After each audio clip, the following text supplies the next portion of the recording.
Allah Azza wa Jal tells us, بِيَدِكَ الْخَيْرِ. We tell Allah as we make the statement to Him, we say, in your hands alone, or at your disposal alone, all good belongs. All good is only under your control. This is an incredible thing we say, because now we're saying to Allah, whether I have mulk and izzah, that'll be good. If I have mulk and no izzah, you'll find a way to make that good too.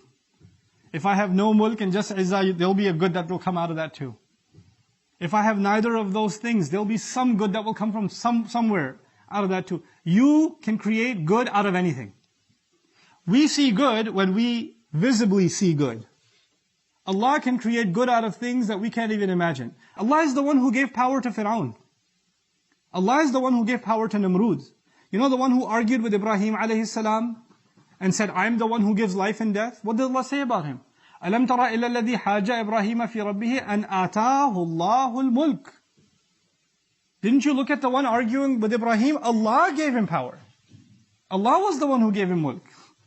Allah gives to whoever He wants, and He can bring khair out of it in ways we can't understand. بِيَدِكَ الْخَيْرِ. We have full confidence in You, Ya Allah. You distributed this power to good and bad people.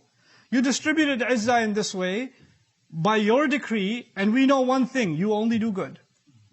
There's only good in it. بِيَدِكَ الْخَيْرِ إِنَّكَ عَلَى كُلِّ شَيْءٍ قَدِيرٍ. You are in complete control over all things. You command absolute authority over all things. When Allah decides, Fir'aun will have power, like I said. When Allah decides, Sulaiman will have power, alayhi salam. A prophet who will do justice. Dhul Qarnayn, who will go and do justice. Or some tyrant king who will do injustice. Either way.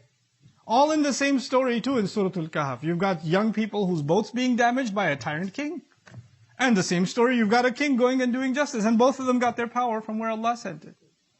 This is like we talk to Allah and we tell Him that in my personal life and in the world affairs and what's happening around the world, You're the one who distributes this power as a test, as a trial.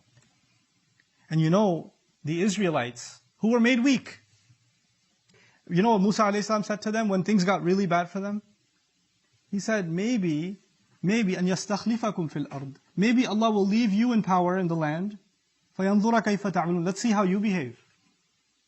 In other words, it's a bigger trial, according to the Quran, it's a bigger trial in the Quran to have power than to not have power.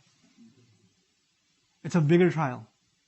Because when someone has power, when someone has influence, when you're in control in the family, when you decide what to do with your kids, when you decide where to spend the money, when you have that control, then the opportunity to make the wrong choice is so much more tempting. Who's going to question me? I don't have to answer to anybody. I could spend my money wherever I want. I could buy whatever I want. I could go wherever I want. I could do whatever I want. Who are you to ask me? And so when Allah gives you a little bit of power, that's when it's tested. That's when you and I have to turn to Allah and say, مَالِكَ الْمُلْكِ تُؤْتِي الْمُلْكَ وَإِنْ تَشَاءُ وَتَنْزِعُ الْمُلْكَ مِمَّنْ تَشَاءُ